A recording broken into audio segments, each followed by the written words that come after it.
ndaguhereza umusonga wabyo nzi umushari wabyo mwami tabara ubwoko bwawe mwakutaha igihe nk'iki tuzumva imirimo myiza wakoreye ubwoko bwawe Mana aho zaba ntizagushimisha umutima wanjye zarambura ibiganza byanjye mwami Mana ngushime. Imana yankuye mu bugumba abana batamba mu mbuga. Yesu nashimwe cyane. Nabonye Imana mbona imirimo yayo mbona gukora kwayo. Abari muri iki cyiciro cy'ubugumba wadukuyemo mwami Imana ubatabare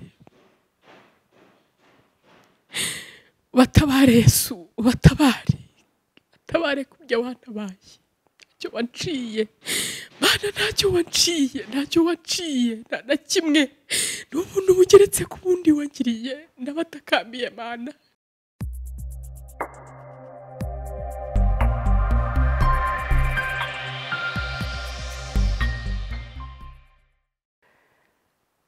Gusenga niko ntwaro ikomeye nabonye.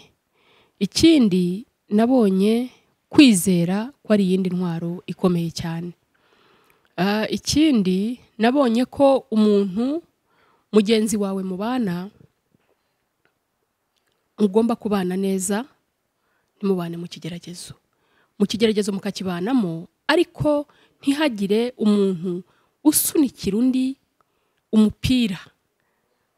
Hanyuma umupira nibura mwebwe mukawusangira mwembi. Imana ikazabatabara na mwembi nta wagiye guca indi nyuma, nta wagiye kuraguza, nta wakoze ibitabapfu. Uyu munsi nuzabona buno buhamya cyangwa se ukabwumva uzabwira Imana ngo Mana ndashaka kunyongerera kwizera. Ndashaka kunyongerera kwihangana. Hanyuma kwihangana kukantera gutegereza nizeye. Icyo mbahamiriza nuko Imana nabonye ari Imana iriho. Kandi Imana y'icyo gihe nayo y'uyu munsi. Imana yanjye ni nayo Mana yawe. Uyu munsi yabasha kugutabara, uyu munsi yabasha kugutunguza ineza yayo, uyu munsi yabasha kukwibuka. Hana yaragiye ajya kwa Eli umutambyi. Aragenda Eli aramureba, areba uko asengana umubabaro n'agahinda. Akajya yibaza ngo ni umugore wasinze. Hanyuma Ana aza kumubwira yuko atari ugusinda, atari n'umugore w'umupfapfa, ahubwo ngo ari amaganya asutse imbere y'Uwiteka. Eli ngo arangije aramubwira ngo nagende umwami Imana amuhereza icyo yamusabye. Uyu munsi nanjye ndifuza ndasenga cyane ngo Imana yangiriye neza nawe kugirire neza. Imana yantabaye nawe gutabare. Imana yandebye nka kwa kundi yarebye Hagari ikamureba aho yagendaga mu ishyamba, Serayi yaramwirukanye yaravuye kwa Abrahamu. Iyo Mana yamurebeye mu ruzerero, uyu munsi uruzerero rurimo Imana irugutabariremo. Uyu munsi umubabaro n'agahinda urimo Imana iwukurengereremo. Imana yongere ikwibuke, Imana yongere gutabare, Imana yongere kugarukeho. Nshuti zanjye, Imana iriho kandi Imana irakora kandi Imana irashoboye. Imana nta na kimwe kiyinanira. Imana ivuga gusa rimwe bigatungana. Iyo igihe cyayo cyagenwe Imana ikora imirimo n'ibitangaza abantu bakabibonesha amaso yabo. Ugasanga umuntu ahantu washungerewe niho hantu utabariwe. Ahantu wambariye ibicocero niko navuga, ugasanga niho hantu wambariye inkindi. Yesu nashimwe cyane. Imana rero ni umukozi w'umuhanga kandi Imana irashoboye. Imana igira neza. Ndi umugabo wo guhamya yuko Imana ikora. Ndi umugabo wo guhamya yuko Imana ishoboye. Ndi umugabo wo guhamya Mana. Nukuri munyemerere munambe ku Mana. Munambe ku Mana kandi zabatabara. Munambe ku Mana kandi zabarengera. Ibigira ngo itugwirize ubuhamya bw'ejo hazaza. Nababwiye ngo iyo ntaza kuba narabuze abana igihe kingana kuriya, uyu munsi ntago nzi ikintu mba ndimo kuvuga mu by'ukuri. Ariko Imana yarabyemeye kugira ngo uyu munsi ninkubwira ngo Imana ikura ingumba mu bugumba abana bagatamba mu mbuga, ubyumve cyane.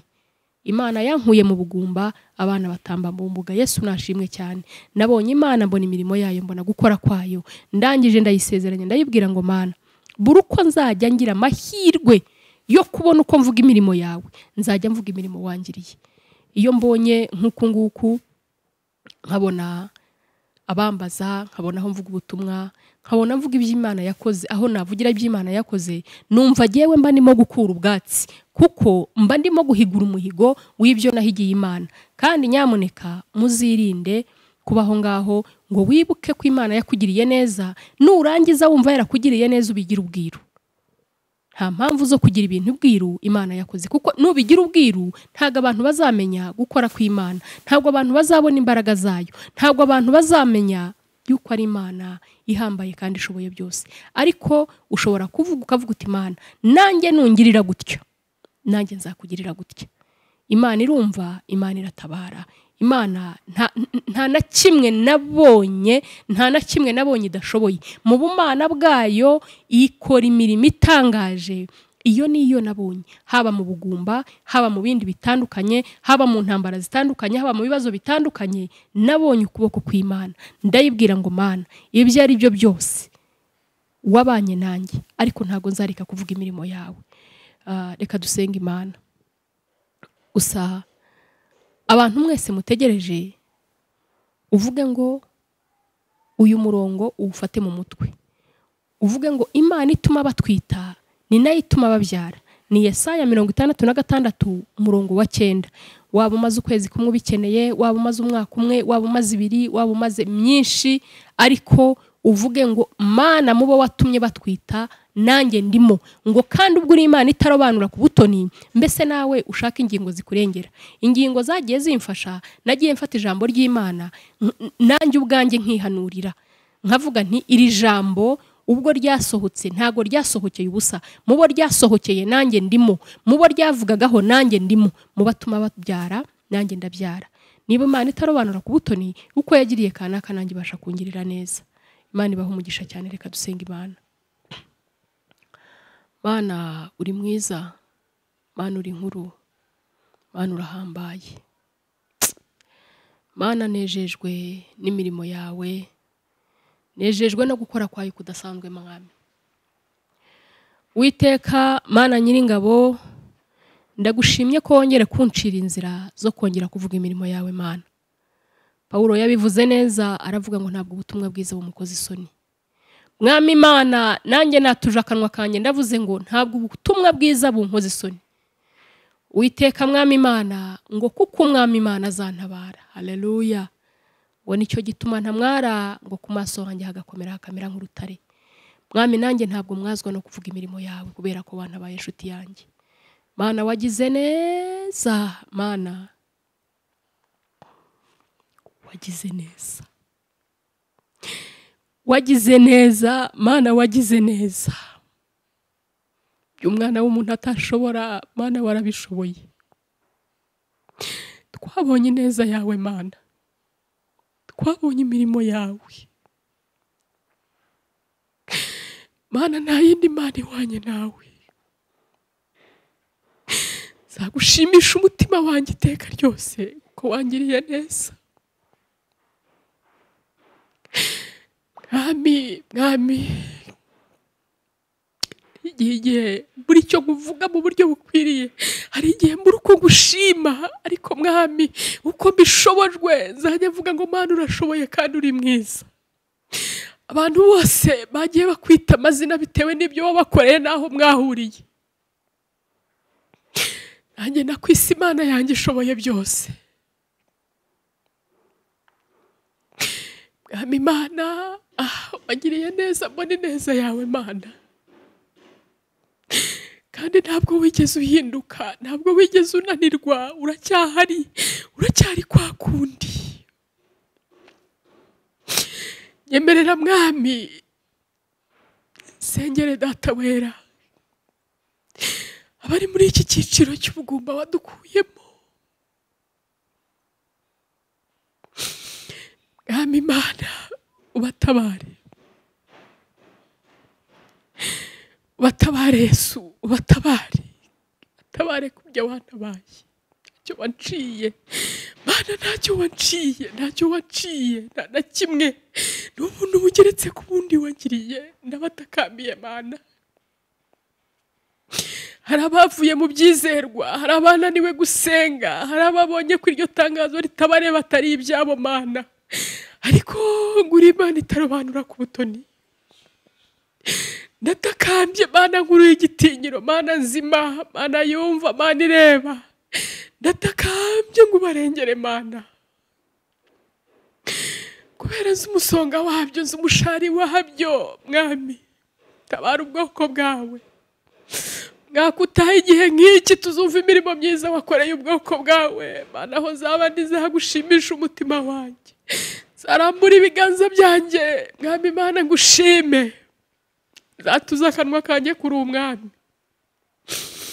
Ndagushimye Mana, neza yawe ntirondore, ku rukundo rwawe ntirugira akagero.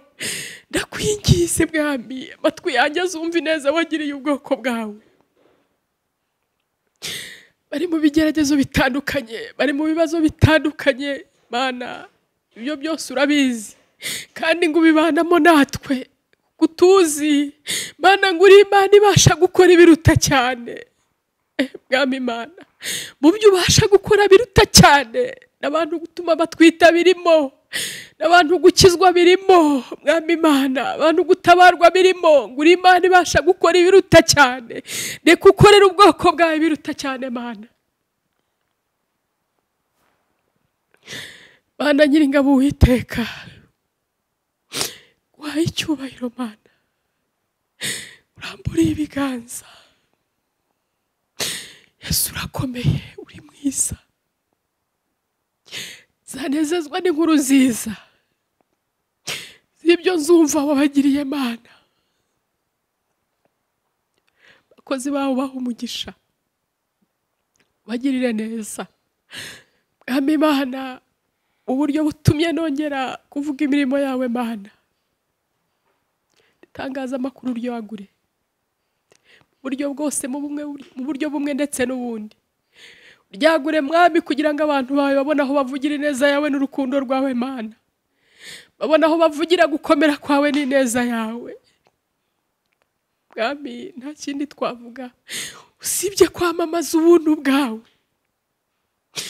Zaburi ya 68 umurongo wa 12, ngo Umwami Imana yatanze itegeko ngo abagore bamamaze inkuru baba benshi.